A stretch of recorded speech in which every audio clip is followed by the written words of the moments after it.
Price lord brothers and sisters. கர்த்தர் ஸ்தோத்திரம். என்னை நான் இந்த வார்த்தை உங்களோடு பகிர்ந்து கொள்வதற்காக நான் மகிழ்ச்சி அடைகிறேன். இதன் மூலம் தேவநாமம் மகிமைப்படுவதாக. தேவன் நமக்கு தந்திருக்கும் இன்றைய நாளின் தேவ வார்த்தை சங்கீதங்களின் புஸ்தகம் 66வது சங்கீதம் 20வது வசனம். என் ஜெபத்தை தள்ளாமலும் தமது கிருபையை என்னை விட்டு விலக்காமலும் இருந்த தேவனுக்கு ஸ்தோத்திரம் உண்டாவதாக. அன்பு தேவ பிள்ளைகளே, நான் இவ்வளவு காலம் ஜெபித்து பார்த்தோம், ஒண்ணுமே நடக்கலையே. தேவ பிள்ளை, நம்ம இருந்த இடம் ஒரு மோசமான இடம் நினைச்சிடுங்களா? பன்னி கூட்டத்துல மாதிரி எங்கேயோ ஒரு இடத்துல இருந்துட்டோம்.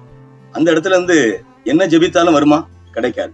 ஆண்டவர் பாதத்துல இருந்து ஜெபித்தாதான் மாடணும். சிலவங்க சொல்லுவாங்க, நாங்க முந்தி இருந்த இடத்துல நாங்க நல்லாதான் இருந்தோம், இங்க வந்துதான் கண்ணீர் வேதனை. எப்பளே நம்ம ஒரு நல்ல மனிதனாக நல்ல மனுஷியாக மாற்றுறது தேவனுடைய அனுக்கிரகம், கிருபை. எப்படின்னா, நான் நல்லா இருக்கிறேன்னு சொல்றது என்கிட்ட 1000 கோடி ரூபாய் இருக்கு அதனால நல்லா இருக்கிறேன் சொல்ல முடியுமா? பெரிய பெரிய கோடீஸ்வரருக்கு பிறக்கிற பிள்ளைகள் எல்லாம் பல பலவீனங்கள்ல பிறக்குது.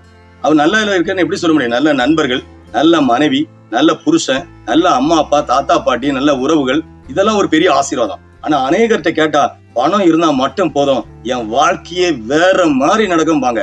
நல்ல எங்க மாதிரி போவாங்கன்னு தெரியாது, எங்க இருக்கிறான்னு தெரியாது. ஏன்னா பெரிய பெரிய நாடுகள்ல பல லட்சம் கோடீஸ்வரா இருந்தவங்களா கடைசி நாட்கள்ல மன நோய் பிடிச்சு, மன அழுத்தப்பட்டு, சிலவங்க ஜெயில் வாழ்க்கை, சிலவங்க தற்கொலை பண்ணி சத்தவங்க, பல பிரச்சனைகளை மாட்டிருக்காங்க. ஏன்னா அவங்களை யோசிக்க முடியாத அநேக பிரச்சனைகள், பிரஷர், அழுத்தங்கள். பாருங்க, ஒரு பெரிய கலெக்டர் இடையே நாட்கள்ல ஒரு கலெக்டர் தற்கொலை பண்ணி சாகுறாங்க. அவங்க என்ன குறைவு? படிப்பறிவு இல்லாத மனுஷனே இந்த தவறு செய்ய மாட்டான். ஏன்னா கடவுள் சொல்லியிருக்காரு, கடவுள் தந்த ஆவி, ஜீவனை, இந்த ஆத்மாவை அந்த மாச்சு கொள்றதுக்கு, இந்த உயிரை எடுத்துக்கொள்றதுக்கு ஆண்டவருக்கு மட்டும்தான் அதிகாரம் இருக்கு. நம்ம போய் அந்த உயிரை வெளியே நம்ம சாகுறது ஆண்டவர் விருப்பம் இல்லை. இப்ப நீங்க அம்மா அப்பாவோட இருக்கிறீங்க, அம்மா அப்பா ஏதோ கோவப்பட்டு பேசிட்டாங்கன்னு உடனே வீட்டுல போய் சில பிள்ளைங்களை செய்யணும் பாருங்க, கழுத்துல விசிறி போட்டு, மின் விசிறியில போய் கழுத்தை போட்டு செத்துரு. அந்த அதிகாரம் யாருக்கு கொடுத்தா? அதான் பிசாசின் ஆவிகள். பிசாசு புருஷன் நல்லா இருந்தா மனைவி வேதனைப்படுத்திடுவான், மனைவி நல்லா இருந்தா புருஷனை வேதனைப்படுத்திடுறான். அதுக்கு பிள்ளைகள் நல்லா இருந்தா பெற்றோரை பிரச்சனை பண்ணிடுறான், இல்ல மாமியார் நல்லா இருந்தா மருமக சரியில்லாம இருக்குது. ஏதோ ஒரு பிரச்சனை யாரை கொண்டாவது. ஏன்னா குடும்பங்கள் நல்லா இருக்கிறது அந்த அந்த இந்த பூமியில உள்ள கோடாகோடி பிசாசுகள். அதுக்கு விஷயமே அதுக்கு என்னன்னா, குடும்பத்துல புருஷ மனைவி சந்தோஷமா இருக்கக்கூடாது, பிள்ளைகள் பெற்றோரோட உரிமை அந்த சமாதானமா இருக்கக்கூடாது, பிள்ளைகளை படிக்க கூடாது, எப்படியாச்சும் போயிடணும். அதுக்கு யாருன்னா கடவுள் பொறுப்பு கிடையாது. அல்லையா? இந்த உலகத்துல அந்த காரத்தின் வல்லமைகள் இருக்குது. அதை நம்ம சில நேரம் என்ன இது தெய்வமா இருக்குமோ நினைச்சுக்கோம். அல்லையா?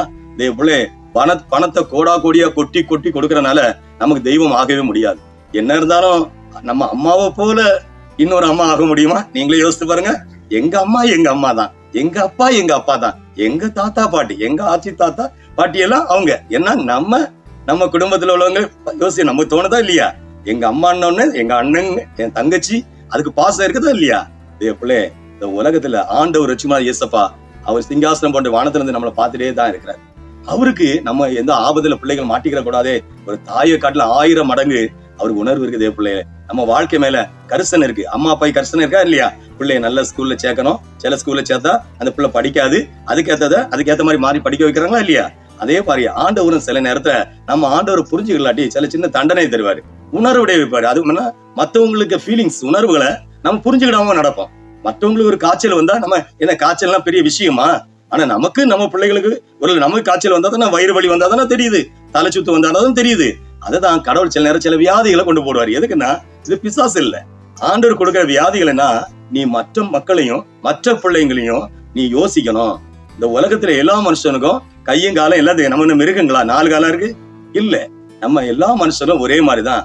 பிளட் எல்லாத்துக்கும் green colour, yellow, orange, grapes கலர்ல இருக்கு எல்லாத்துக்கும். ஆனா பிளட்ல என்னன்னா பல வித்தியாசங்கள் இருக்கலாம். ஆனா பிளட் சிகப்பு தான். ஆண் ஜாதி பெண் ஜாதின்னு ஆண்டு படைச்சு வச்சிருக்கிறாரு.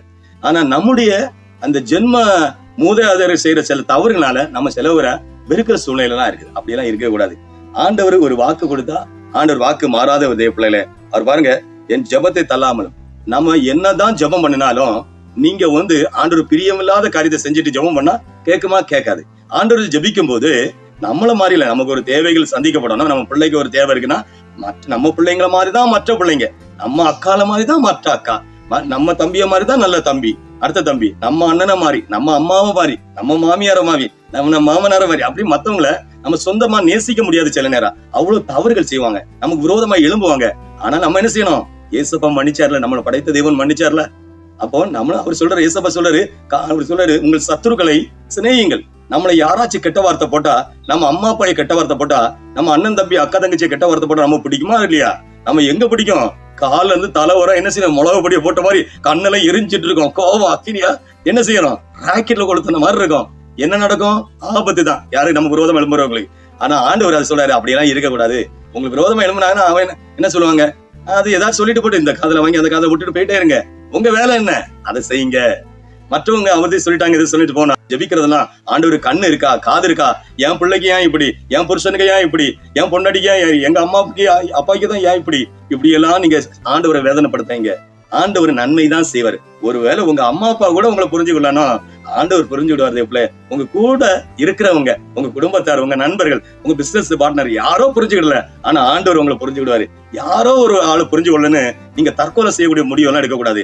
ஏன்னா இந்த ஒவ்வொரு நாளும் பாருங்க, திங்கக்கிழமை தொடங்குச்சுன்னா ஞாயிற்றுக்கிழமை அடுத்தது திங்களாழ்ச்ச, புதனாழ்ச்ச, வேளாழ்ச்சன்னு சொல்ல மாதிரி ஒவ்வொரு நாட்களும் வந்துடும். அதே மாதிரிதான் இந்த நாட்கள்ல ஒரு வியாதி போனா இன்னொரு வியாதி வரும், ஏதோ போராட்டம் வரும், பிரச்சனை வரும். அதெல்லாம் விடுங்க, எது வர போன்னு சொல்லக்கூடாது. ஆண்டவர் நமக்கு வேண்டிய ஆசீர்வாதத்தை தருவாரு. நம்ம ஜெபத்தை கேட்க மாட்டாருன்னு நினைக்காதீங்க, கண்டிப்பா உங்க ஜெபத்தை கேட்கிறாரு. ஜெபத்தை தள்ளாத கேட்கிற தேவனுடைய ஜெபிப்போமா? ஜெபம். ஹல்லேலூயா. இயேசப்பா, என் ஜெபத்தை தள்ளாமலும் தமது கிருபை என்னை விட்டு விளக்காமலும் இருந்த தேவனுக்கு ஸ்தோத்திரம். அந்த வாக்குத்தத்தின்படி ஆண்டவரே, என் ஜெபத்தை ஆண்டவரே நீர் தள்ளிட்டீங்களா, என் ஜெபத்தை ஏன் ஆண்டவர் கேட்கலன்னு இந்த நேரம் எத்தனை பிள்ளைகள் தனிமையா இருந்து அழுது கொண்டு எங்க ஜெபத்தை ஆண்டவர் கேட்கலன்னு கண்ணீரோடு இருக்கிறாங்களோ, அவங்க எல்லாருக்கும் ஜெபத்தையும் கேட்டு, அவங்க எப்பேற்பட்ட சூழ்நிலையில் இருந்தாலும், எவ்வளவு பெரிய நெருக்கடியில் இருந்தாலும், மன உளைச்சலில் இருந்தாலும், ஆண்டவரே என்னுடைய குடும்பத்தாரே என்ன புரிஞ்சு கொள்ளவில்லையே, என்னுடைய நெருக்கடியை தீர்த்து வைக்க யாருமே இல்லையே, எனக்கு நான் ஒரு அனாதையா இருக்கிறேனே, தாய் இருந்தும் தகப்பன் இருந்தும் அனாதையை போல வாழுகிறேனே, என்ன சூழ்நிலை இருந்தாலும் இப்படி ஆண்டவரே அவங்க நெருக்கத்தை மாற்றுங்க, அவங்க ஆற்றுங்க. அவங்க எப்பேற்பட்ட சூழ்நிலை ஆற்றி தேற்றி, தாய் போல தேற்றி தந்தை போல ஆற்றுகிற தேவன், மலை போல துன்பம் வந்தாலும் பனி போல உரியட செய்யற ஆண்டவர். இந்த செய்தியை பார்த்து கேட்கிற பிள்ளைகளுக்கு வாழ்க்கைய ஆண்டவரே ஆசீர்வதிப்பீராக, மேன்மைப்படுத்துவீராக.